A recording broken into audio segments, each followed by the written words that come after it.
예수님께서는 때가 찼고 하나님 나라가 가까웠으니 회개하고 복음을 믿으라 하시면서 하나님 나라의 왕으로서 자신의 직무를 시작하셨습니다. 그 시작하신 곳이 어디냐면 갈릴리 북쪽 가버나움이라고 하는 동네입니다. 예수님은 곧바로 안식일에 이 가버나움 회당에 들어가셔서 말씀을 전하시고 권세 있는 새 교훈으로 가르치실 뿐만 아니라 더러운 귀신을 쫓아내심으로써 주님의 그 권세 있는 교훈이 진리임을 입증해 보이셨습니다. 하나님 나라는 마귀의 일을 멸하면서 오는 권능의 나라인 것을 주님께서는 그 자신의 권세 있는 이러한 새 교훈으로 보여주신 것입니다. 사람들은 이러한 예수님의 권세 있는 새 교훈에 놀랐다 했습니다. 그래서 주님에 대한 소문이 삽시간에 온 갈릴리 사방에 퍼졌습니다. 오늘 우리가 마가복음 1장 29절로 34절까지 읽었는데요. 이 말씀은 바로 그 연장선에서 발생한 일입니다. 오늘은 그것을 여러분과 함께 살펴보겠습니다. 자, 예수님께서 안식일에 가버나움 회당에서 더러운 귀신을 쫓아내시고 곧바로 어디로 들어가셨다 했습니까? 시몬과 안드레의 집으로 들어가셨다 했습니다. 회당에서 나와 곧 야고보와 요한과 함께 시몬과 안드레의 집에 들어가시니 그랬죠. 그러니까 하나 물어보겠습니다. 이날은 안식일입니까? 아니면 다른 날입니까? 안식일이죠. 우리가 교회에서 예배 마치고 곧바로 집에 들어가는 것과 똑같이 회당에서 회당 예배 마치시고 곧바로 베드로와 안드레의 집에 들어가셨으니까 이날은 안식일입니다. 이 날이 안식일에 이루어진 일이라는 것을 여러분이 기억하셔야 돼요.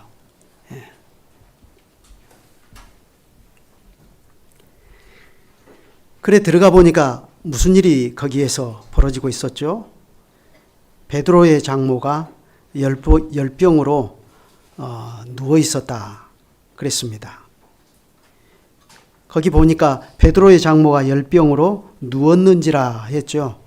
그런데 이 말은 사실 좀 번역이 충분하지 못합니다.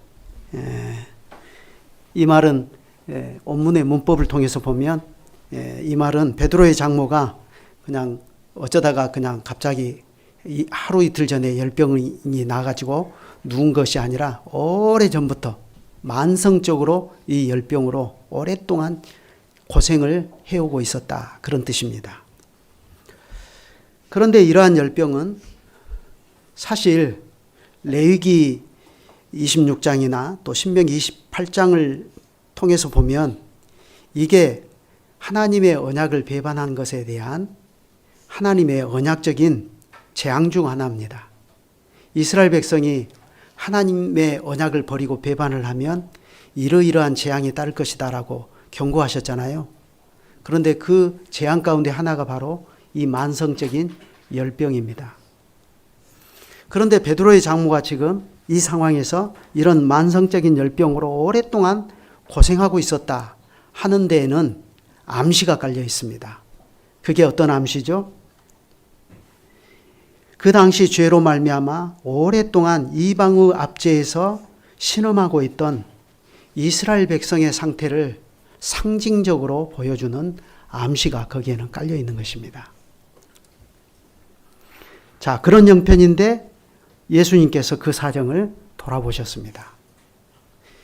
예수님께서는 사람들이 베드로의 장모가 이러이러하게 열병으로 오래전부터 알아 누워서 자리 보존하고 누워서 고생을 많이 하고 있습니다.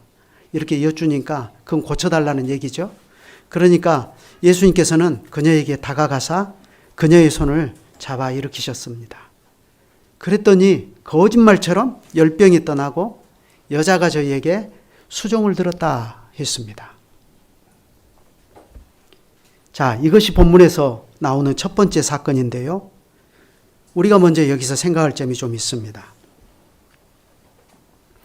예수님이 그녀에게 다가가사 그녀의 손을 잡아 일으키시니까 거짓말처럼 열병이 떠났다 했는데 이 열병이 떠났다 하는 이 말도 번역이 좀 약합니다. 물론 우리말 성경이 아주 잘 번역이 되어 있는 것은 사실이에요.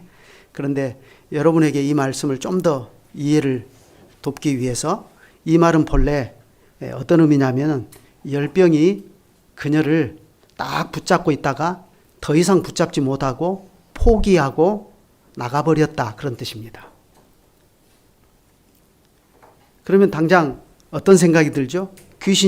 더러운 귀신이 어떤 사람을 꽉 붙잡고 있다가 예수님께서 나가거라 하고 쫓아내시니까 더는 그 사람을 붙잡지 못하고 포기하고 떠난 것, 그 그림을 연상하게 되잖아요. 똑같은 그 단어를 썼어요.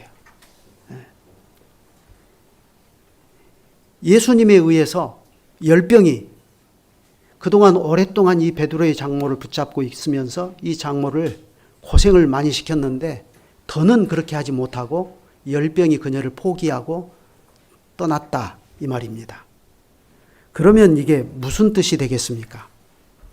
예수님은 하나님 나라의 왕이시죠? 그렇죠?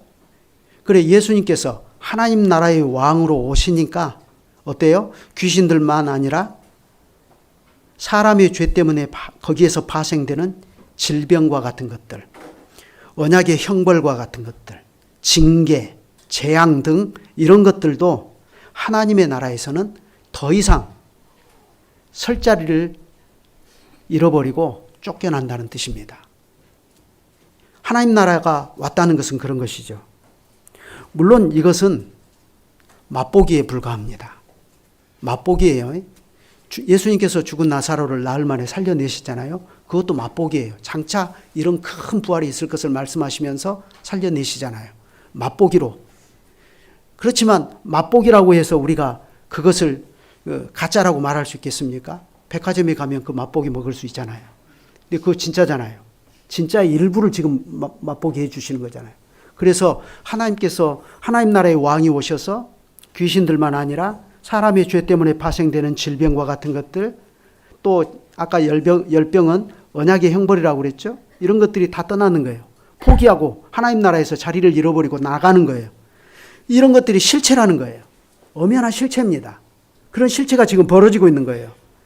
하나님 나라가 예수 그리스도의 그 인격과 사역 안에서 강력한 힘으로 우리 가운데 이미 와 있다는 것을 증명하는 것입니다. 그리고 또 여기서 우리가 두 번째로 생각할 것이 있습니다.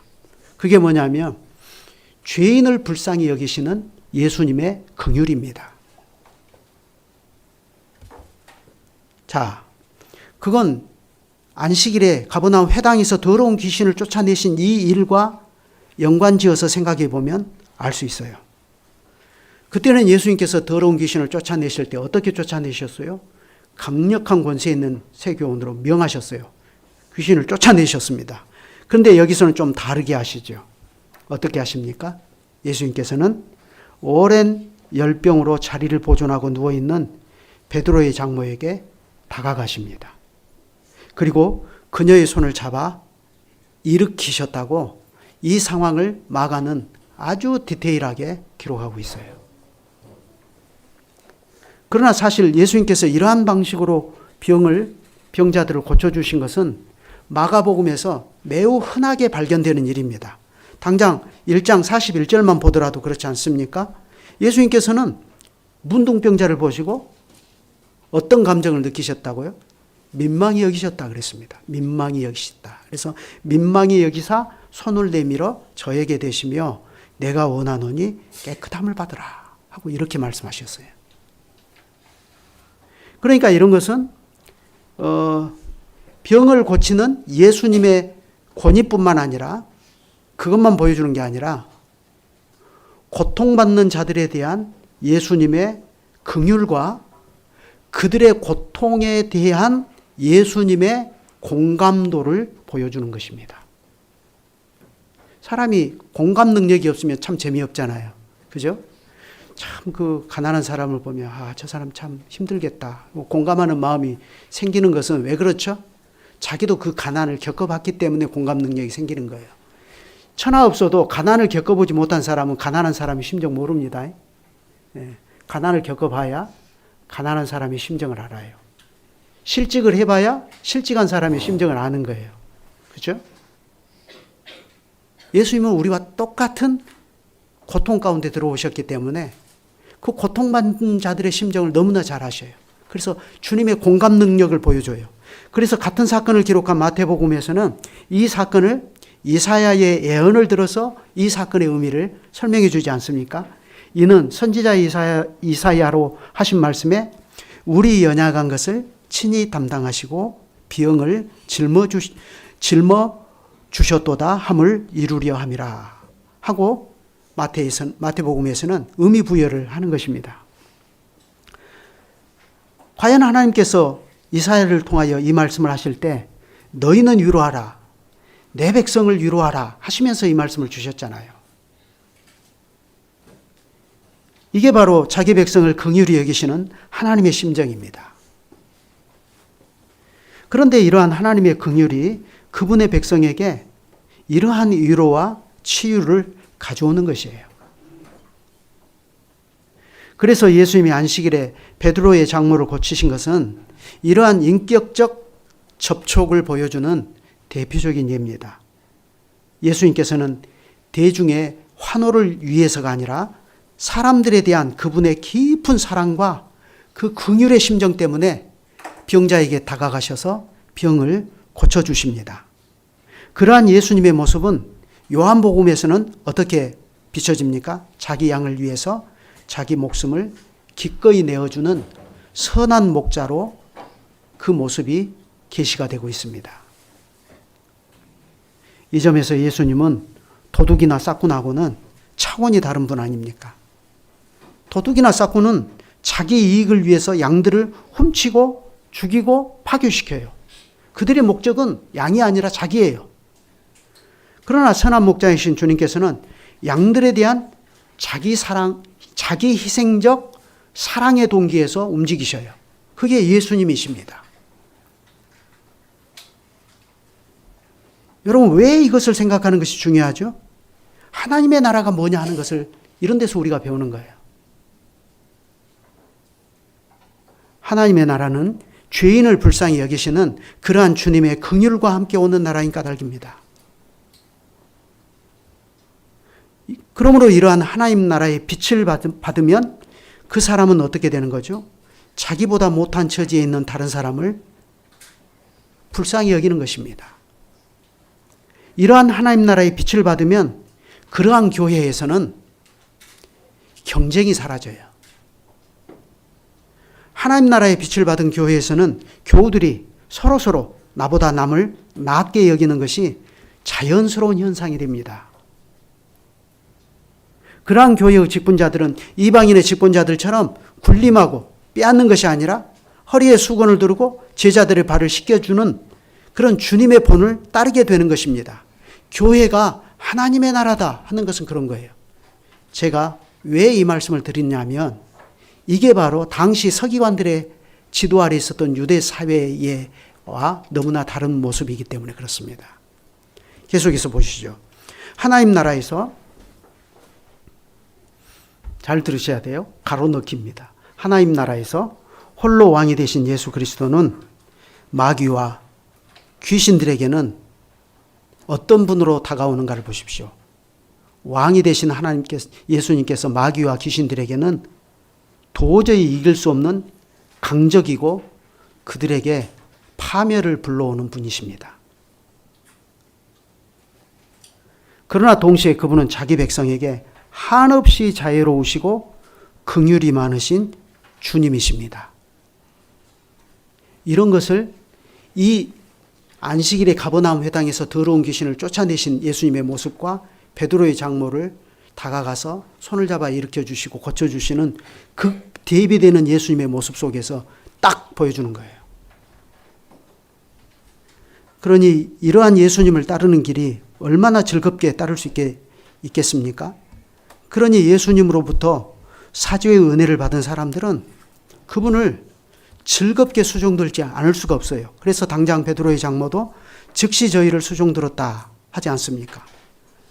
나아가서 그 손을 잡아 일으키시니 열병이 떠나고 여자가 저희에게 수종드니라 그랬습니다.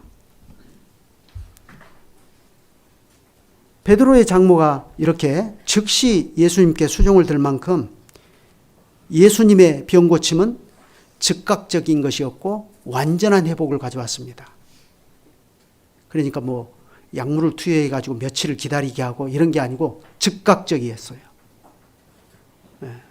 그러니까 예수님께서 병을 고쳐주신 것은 의사가 약물을 투여하고 여러 가지 의료 행위를 통해서 고쳐주신 것하고는 완전히 차원이 다른 얘기죠.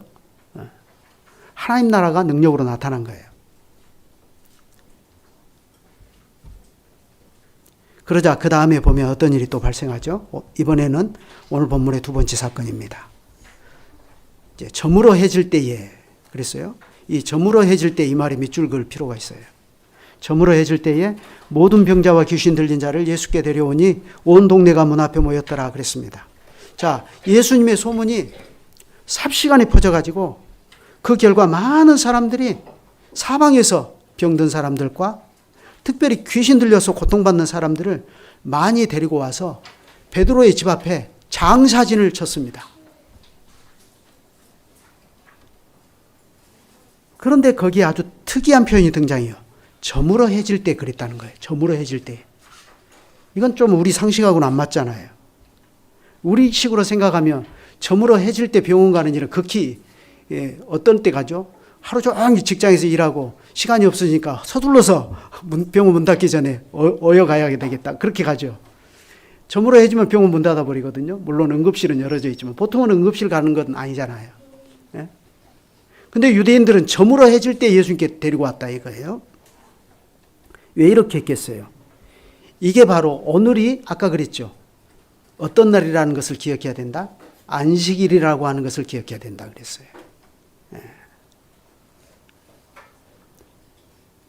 예수님의 소문을 듣고 자기 가족 가운데 오랜 병으로 고통받고 있는 사람이 있거나 또 귀신 들려서 고통받고 있는 사람들이 있으면 그 사람들의 마음이 예수님의 이런 소문을 들었을 때 얼마나 마음이 바빴겠어요. 한시라도 빨리 데리고 가서 예수님께 보이고 주님께서 고쳐주시면 좋겠다 하는 그런 마음이 다 있지 않겠습니까? 그런데 그들은 그렇게 할 수가 없었어요. 왜 그렇죠? 안식일이니까. 안식일에는 의료 행위를 할 수가 없어요. 그러면 안식일에 저촉돼요. 당장 예수님께서 안식일에 한편 손 마른 사람 고쳐주니까 그거 가지고 바리새인들이 시비 걸잖아요. 왜 안식일에 그런 일을 하냐? 다른 날에 안 하고. 그러니까 이 사람들이 그걸 너무 잘 아는 거예요. 이게 자기들도 안식일에 저촉되지 않으려고 언제까지 기다리죠? 저물어해질 때까지 기다려요.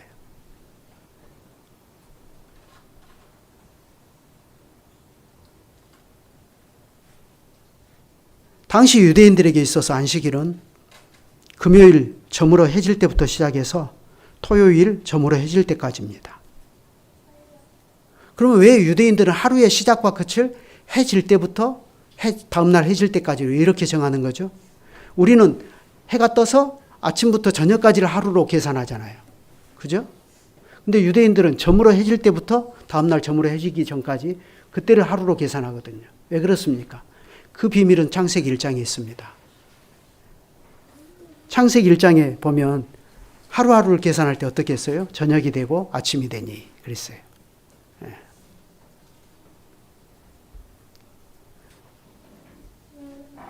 첫째 날, 둘째 날, 셋째 날을 구분하는 기준이니 이렇게 창세기 1장에 보면 저녁이 되고 아침이 되는 거예요. 그러니 유대인들은 하루를 계산할 때 저녁이 되고 아침이 되는 것으로 구분을 해요. 그러므로 저물어해질 때 이 말은 무슨 말이 되느냐 하면은 이게 이제 드디어 안식일 스톱, 이제 끝났어. 다음 안식일 이후 첫째 날이 시작되는 거예요. 이제는 저물어 해가 지고 있기 때문에 이제부터는 안식일에 초촉이 되지 않아요. 마음 놓고 병자들을 데리고 올 수 있어요. 귀신 들린 자들을 예수님께 데리고 올 수 있단 말이죠. 이제부터는 의료 행위가 허용이 되는 거예요. 바로 이것이 저물어해질 때 비로소 사람들이 베드로의 집 앞에 많은 병자들과 귀신 들린 사람들을 데리고 와서 장사진을 친 이유입니다. 그런데 바로 이 점에서 우리는 지금 예수님께서 오셔서 전파하신 천국 복음에 귀를 기울일 필요가 있습니다. 예수님은 하나님 나라의 왕이십니다. 그리고 동시에 그분은 안식일의 주인이십니다. 예수님은 회당에서 귀신을 내어 쫓으시고 베드로의 장모를 고쳐주시는 일을 통해서 안식일의 참된 의미를 암묵적으로 드러내셨습니다. 그런데 이것이 하나님의 나라가 가까이 옴으로써 발생한 일입니다. 하나님 나라는 안식일의 참된 의미를 드러내면서 와요. 그래 바로 그 안식일에 예수님께서는 어둠의 권세 아래 놓인 자들이 슬픔의 사슬에서 풀려나 자유를 얻게 해주시는 것입니다. 그런데 지금 이 사람들은 어떻게 하고 있는가를 보십시오. 사정이 아무리 딱할지라도 그들은 안식일에 저촉되지 않으려고 저물어 해가 질 때까지 기다립니다. 한편으로 보면 이 사람들이 그때 참 율법을 철저하게 지켰구나 좋게 볼 수도 있죠. 근데 이건 지금 그렇게 볼 상황이 아니에요. 당장 병들어서 오랫동안 고통받는 가족이 있는 거예요. 귀신 들려 오랫동안 고통을 받고 있는 가족이 있는 거예요. 그러면 이걸 고쳐주실 수 있는 분이 있다면 어떻게 하겠습니까? 안식일이고 뭐고 당장이라도 달려가서 그분에게 보이고 고쳐주십시오 하는 것이 그런 고통받는 가족을 둔 부모의 심정이고 형제 자매의 심정 아닙니까? 그렇지 않아요? 당장 우리 같으면 응급실 데려가야죠. 그렇지 않습니까? 병원 문 닫아져 있으면 막 물 두드려서라도 지금 상황이 급하니까 좀 고쳐주십시오. 살려주십시오. 이런 거 아닙니까? 그런데 이 사람들은요. 안식일에 저촉되지 않으려고 해가 저물 때까지 기다려요. 꼼짝을 못합니다.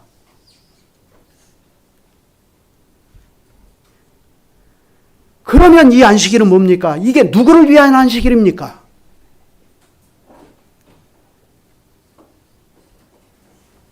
하나님께서는 본래 안식일이 사람을 위하여 있게 하셨는데 그게 거꾸로 되어서 사람이 안식일을 위해 존재하게 된 겁니다.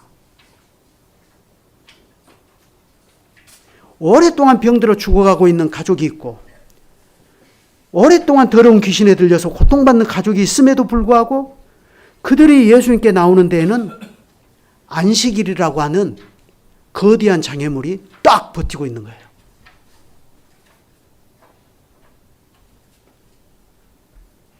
그런 그들의 모습에서 그러면 누가 안식일을 이렇게 만들어버렸지 하는 것을 우리가 당연히 생각하지 않을 수가 없습니다. 서기관들입니다. 예수님께서 그러셨잖아요. 너희가 사람의 계명으로 가르치다.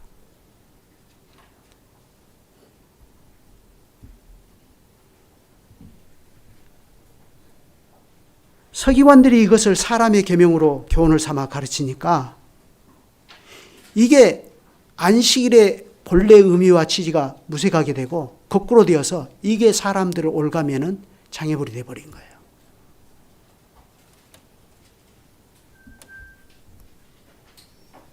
이게 바로 자기들은 하나님의 말씀을 가르쳤다고 생각하지만 그러나 실상 예수님의 말씀대로 사람의 계명으로 헛되이 가르쳐서 하나님을 헛되게 경배하도록 만드는 대표적인 케이스입니다. 그러니 사람들이 그들의 가르침에 짓눌려 있는 동안에는 그들에게 안식일의 주인이신 예수님이 오셨음에도 불구하고 그들은 쉽사리 예수님께 나오지를 못합니다. 예수님이 바로 이 안식일에 그들에게 참된 자유를 베풀어 주려고 하고 계심에도 불구하고 그들은 안식일에 저촉되지 않으려고 저물어 해질 때까지 기다리는 거예요. 바로 이것이 사람의 계명으로 교훈을 삼아 가르치는 이 서기관들의 가르침 아래에서 운영되고 있던 그 당시 유대사의 모습입니다. 그리고 이게 바로 유대 종교의 모습입니다. 겉으로는 가장 경건해 보여요. 겉으로는 하나님의 계명을 가장 잘 지키는 교회의 모습처럼 보입니다. 그러나 실상은 회칠한 무덤입니다. 우리는 오늘날에도 자칫하면 교회가 이렇게 될 수 있다는 것을 경각심을 가지고 생각해야 됩니다. 교우들이 하나님의 말씀을 듣겠다고 와서 교회의 분위기가 너무 경직되어 있는 거예요. 그러면 교인들은 자유가 없습니다. 자녀들은 다 죽어버립니다.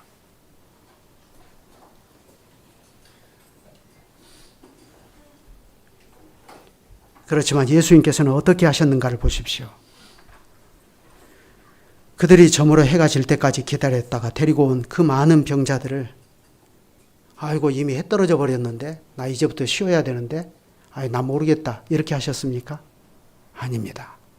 예수님께서는 그들을 불쌍히 여기시고 일일이 다 고쳐주셨어요. 저물어 해 떨어져 가지고 왔으니까 그 많은 사람들이 왔으니까 예수님 몇 시까지나 하셨을 것 같아요. 정말 밤 늦도록 계속해서 주님은 쉬지 못하시고 그 일을 하셨을 거예요.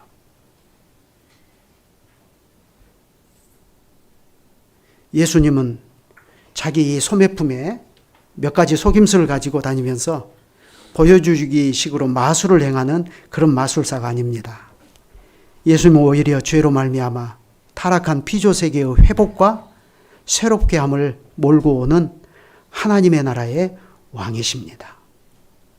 예수님은 그러한 하나님 나라의 왕으로서 권세 있는 구원의 일들을 이렇게 행하신 것입니다. 그런데 특별히 이때도 예수님께서는 귀신들이 자기들을 알므로 귀신들이 말하는 것을 허락지 아니하셨다 했습니다. 쉽게 말하면 예수님께서는 귀신들을 쫓아내실 뿐만 아니라 귀신들의 입에 재갈을 물리셔요. 왜 그렇게 하시죠? 예수님은 세상에 오신 하나님 나라의 왕이신데 그 하나님 나라의 왕에 대한 이 기쁜 복음의 소식이 마귀와 귀신들에 의해서 알려지면 되겠습니까? 그러면 생각해 보세요. 귀신들이 좋게 전하겠습니까? 귀신들이 마귀가 예수님을 세상에 전한다고 할 때 좋게 전하겠냐고요. 살짝 바꾸어서 다른 걸로 바꾸어서 전하겠죠. 입에 재갈을 물리십니다. 그건 제자들도 마찬가지예요. 예수님의 십자가와 부활을 깨닫기 전에는 예수님께서 자기 영광을 보여주시면서도 내가 그리스도인 것을 말하지 말라 이렇게 말씀하셔요. 왜? 예수가 그리스도라는 사실은 십자가를 이해할 때만 바르게 전할 수가 있는 거예요.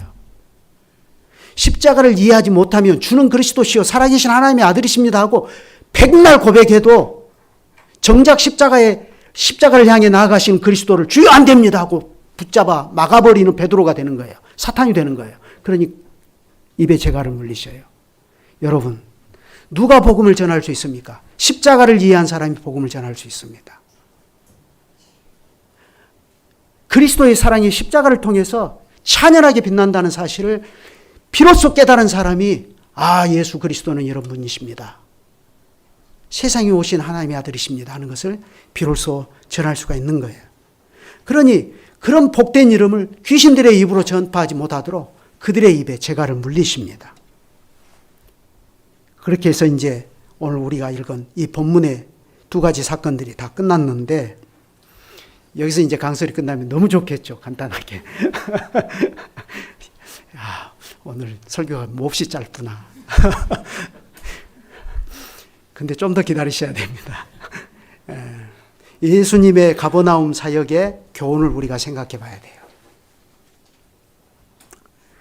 지난 시간에 예수님께서 하나님 나라가 가까이 온 것을 권세 있는 말씀으로 보이신 그 사건에 이어서 오늘 본문에 등장하는 두 가지 사건도 마찬가지입니다. 이것은 일찍이 선지자 이사야가 예언했던 새로운 창조가 눈앞에 다가온 것을 보여주는 것입니다. 이사야가 전하지 않았습니까? 보라, 너희 하나님이 오사 보복하시며 갚아주실 것이라. 하나님이 오사 너희를 구하시리라. 그때에 맹인의 눈이 밝을 것이며 귀머거리에 귀가 열릴 것이며 그때에 저는 자는 사슴같이 뛸 것이며 벙어리의 혀는 노래하리라.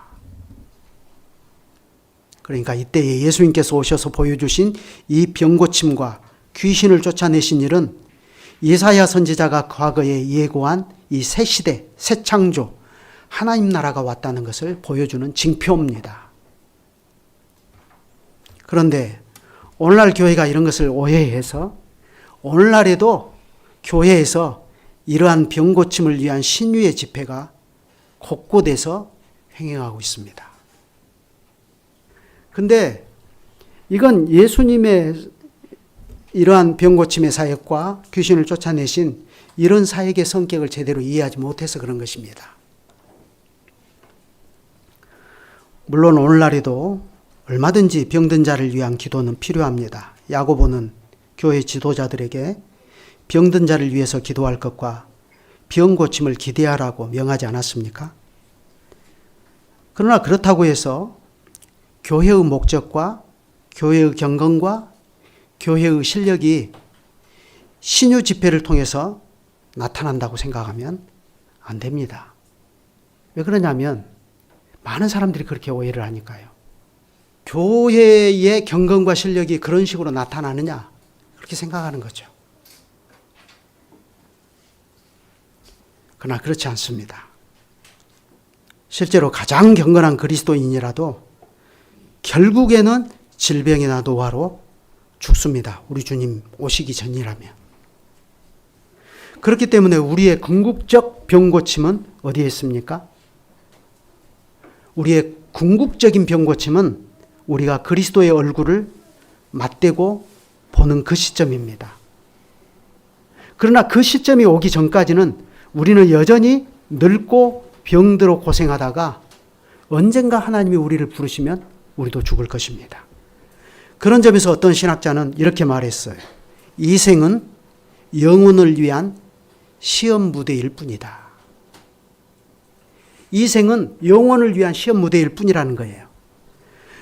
우리는 분명 병 고침을 위해 기도해야 하지만 그럴지라도 우리의 더 큰 기도는 나라가 임하옵시며 뜻이 하늘에서 이루어진 것과 같이 땅에서도 이루어지이다. 이 기도가 돼야 됩니다. 우리는 이 기도가 우리의 병듦을 통해서 이루어질지 아니면 우리의 건강을 통해서 이루어질지 우리로서는 알 수가 없습니다. 우리는 하나님의 나라가 하늘에서 이루어진 것 같이 땅에서도 이루어지는 이 일이 우리 자신의 삶을 통해서 이루어질지 아니면 죽음을 통해서 이루어질지 우리는 알 수가 없어요. 그건 오로지 하나님께서 아시고 결정하실 일입니다.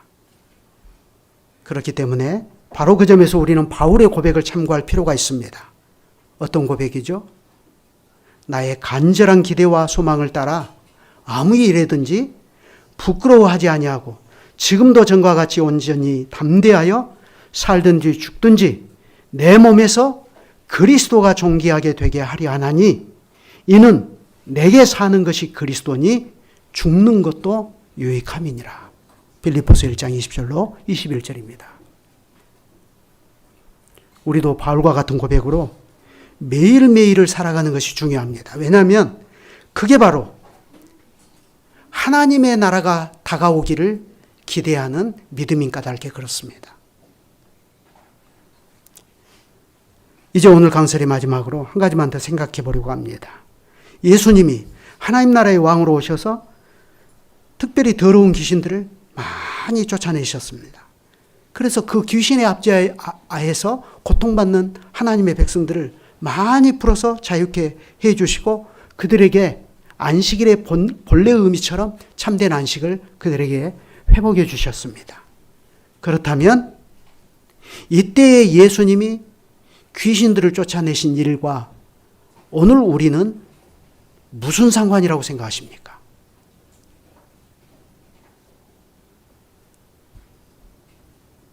혹시 우리는 그때 예수님께서 가버나움 회당에서 더러운 귀신을 쫓아내신 것이 문명화되지 못한 시대에 원시적인 사람들에게서나 발생한 일이라고 치부해버리지는 않습니까? 18세기의 구라파에서 계몽주의가 등장하고요.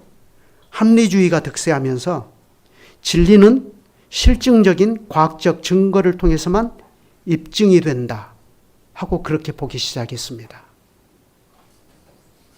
그러한 관점에서 보는 사람들은 본문의 사건을 단지 원시적인 사람들의 미신에서 나올 뿐이라고 추측합니다. 그런 건 다 미신이다.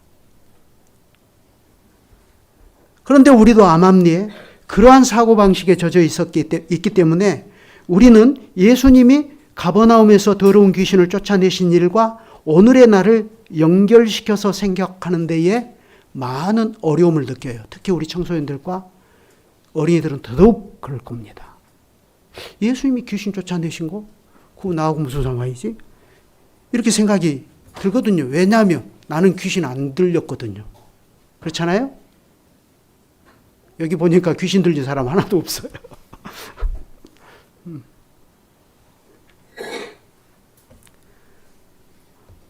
그러나 예수님께서는 귀신의 지배 아래에 있는 인생들을 귀신의 속박에서 풀어 자유케 해주시는 방식으로 하나님의 나라와 하나님의 구원이 무엇인지를 실제적으로 보여주셨습니다. 그렇다면 오늘날 우리가 예수 그리스도를 믿고 귀신의 이 압제로부터 해방되어 하나님의 나라에 들어왔다 하는 분명한 증거를 우리는 가지고 있습니까? 물론 지금은 고도로 문명화된 사회입니다. 그래 과거처럼 그렇게 귀신이 어떤 사람 속에 직접 들어가서 그 사람의 몸과 이성을 직접 지배해버리는 그런 일은 드물어요. 물론 지금도 간혹 그런 일이 있다고 들었습니다만은, 그러나 전반적으로는 그런 일이 우리 주변에 드물어요. 근데 그렇게 된 데에는 분명히 예수님께서 오시고 그리스도께서 마귀와 그 국권 조직에 일대 타격을 가해서 마귀가 힘을 잃어버린 까닭도 있고요. 또 전 세계적인 복음 전파의 결과로 세상이 문명화가 되고 건전한 이성에 의해서 살아가는 사람들이 많아짐으로써 사회가 그렇게 되니까 점차 마귀가 과거처럼 그렇게 직접 사람들 속에 들어가서 그들을 지배해버리는 그런 일들이 현저히 약화되었다, 거의 사라졌다, 이렇게 볼 수도 있죠. 그렇지만 여러분, 귀신의 가르침은 어떻습니까? 귀신의 가르침. 바울사도가 말하지 않았습니까? 그러나 성령이 밝히 말씀하시기를 후일에 어떤 사람들이 믿음에서 떠나 미혹해하는 영과 귀신의 가르침을 좇으리라 하셨으니 자기 양심이 화인을 맞아서 외식함으로 거짓말하는 자들이라. 혼인을 금하고 식물을 피하라 할 터이나. 귀신의 가르침이 뭐라고요? 혼인을 금하고 식물을 피하라. 이렇게 한다는 거예요. 그게 경건이라는 거예요. 그러나 식물은 하나님이 지으신 바니 믿는 자들과 진리를 아는 자들이 감사함으로 받을 것이니라. 사도 바울의 이 교훈은 물론 그 당시 하나님의 교회를 이태롭게 했던 영지주의 이단을 배경으로 깔고서 하는 얘기입니다. 그럴지라도 그러한 귀신의 가르침이 그러면 그 당대의 사도시대에만 유행했고 지금은 이런 귀신의 가르침이 없습니까? 안 그렇습니다. 오히려 이 귀신의 가르침은 지금도 여전히 우리 주변에서 활발하게 활동하고 있고 실제로 많은 젊은이들의 이성과 정신을 지배해버립니다. 불신자는 말할 것도 없고 어려서부터 복음을 듣고 교회에서 자라나온 젊은이들까지도 혼인과 가정과 교회가 한 묶음으로 이어진 창조 규례이며 창세 때부터 하나님의 소명이라는 사실을 간과해버리는 일들이 너무 많습니다. 혼인을 피하는 방식으로 거기에서 인생의 가치와 자기 실현과 웰빙의 가치를 더 찾아 나가려고 하는 이 세상의 정신이 훨씬 더 젊은이들의 마음을 하나님의 말씀보다 더 강하게 잡아 끌고 있는 것입니다. 그렇지만 이런 것은 하나의 예외에 불과할 뿐이에요. 인간의 타락 이후 이 세상은 공중의 권세 잡은 자의 지배 아래서 역사가 발전해 왔습니다. 물론 하나님께서는 언제든지 그보다 더 위에 계시면서 온 세상에 대한 주님 자신의 주권과 권세를 한 번도 다른 피조물에게 양보하신 일이 없습니다. 그렇지만 타락과 죄 아래에 있는 이 세상의 풍습은 어때요? 사도 바울의 말처럼 공중의 권세 잡은 자, 다시 말해서 사탄의 지배 아래에서 이루어집니다. 사람마다 다 육체의 욕심을 따라 육체와 마음이 원하는 것을 추구하며 산다고 했습니다. 그건 필연적으로 돈과 같은 것, 자기의 꿈을 실현시켜 줄 수 있다고 여기는 것에 대한 우상숭배로 귀결되기 마련입니다. 그러므로 그러한 것은 하나님의 관점에서 보면 죄와 허물로 죽은 것입니다. 거기에는 자기 자신을 오직 하나님의 것으로 구별하고 자신의 전부를 들여서 주님의 소명을 이루고 산다는 그러한 하나님 나라의 정신이 비집고 들어갈 틈이 없습니다. 만약 오늘 우리의 상태가 그런 상태에 있다면 그것은 오늘 우리가 이러한 귀신의 가르침과 그 영향력으로부터 현저하게 벗어났다고 볼 수 있는 증거는 없는 것입니다. 그 점에서 보면 우리가 귀신의 지배로부터 벗어나기 위한 싸움은 2000년 전에 저 갈릴리 가버나움에서 끝나버린 싸움이 아니라는 것을 알 수 있습니다. 그건 오늘도 여전히 우리가 싸우고 나가는 우리들의 현실이에요. 그래서 사도 바울도 말했습니다. 우리의 싸움은 혈과 육에 대한 것이 아니요 정사와 권세와 이 어두움의 세상 주관자들과 하늘에 있는 악의 영들에 대함이라. 확실히 우리의 싸움은 마귀의 계계를 대적하기 위한 것입니다. 그렇다면 우리가 이 싸움을 잘 치르고 나가기 위해서 어떻게 해야 된다고 하죠? 그러므로 하나님의 전신갑주를 취하라. 이는 악한 날에 너희가 능히 대적하고 모든 일을 행한 후에 서기 위함이라. 이렇게 말합니다. 하나님의 권세에 있는 말씀만이 귀신의 가르침을 부초착하려는 우리의 타락한 본성에 제동을 걸 수 있습니다. 지난번 강설에도 말씀드린 바와 같이 사탄이 줄다리기, 팽팽한 줄다리기 하는 것처럼 우리 인생의 한쪽 끝을 강하게 잡아당기고 있습니다. 그것이 현실입니다. 그런데 더 큰 문제는 우리들의 타락하고 기울어진 본성입니다. 그러니 그걸 이기려면 성령의 검, 곧 하나님의 말씀을 가지는 것 외에는 다른 방법이 없어요. 말씀이 우리를 지배하도록 해야 됩니다.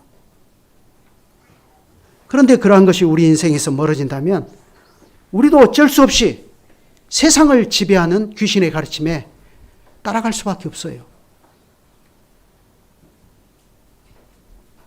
확실히 오늘날 우리는 귀신이 들려서 정신이 분열된 상태로 살아가지는 않습니다.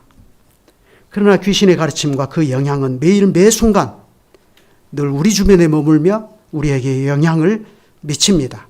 그건 마치 죄가 우리를 언제든지 삼켜버리려고 우리 앞에 웅크리고 탁 있는 것과 같습니다.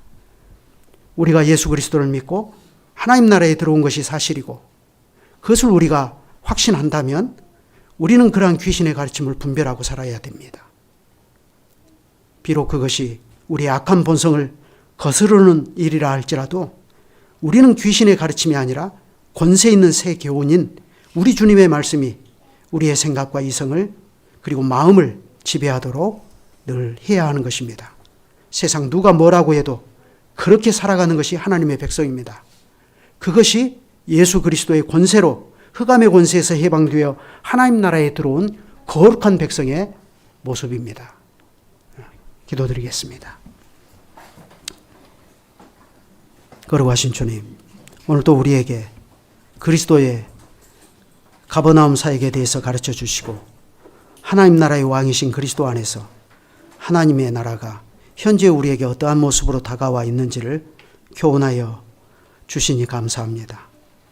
이 교회 안에 이러한 하나님 나라의 빛을 더욱더 비춰주시기를 구합니다.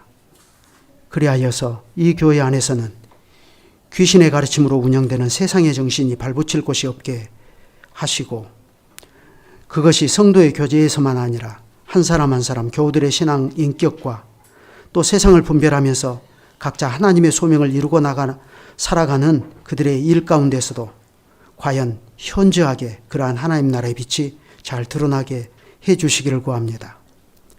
혼인을 금하고 음식을 피하는 방식으로 사람의 경건을 평가하려는 과거의 방식이 이제는 시대가 달라짐에 따라서 그것이 웰빙을 위한 필수 조건으로 여겨지고 그것이 자아실현의 문제와도 연결돼서 그것이 교회 안의 젊은이들에게까지 호소력 있게 들리는 현실에서 저희가 살아가고 있음을 주님이 또한 잘 아십니다.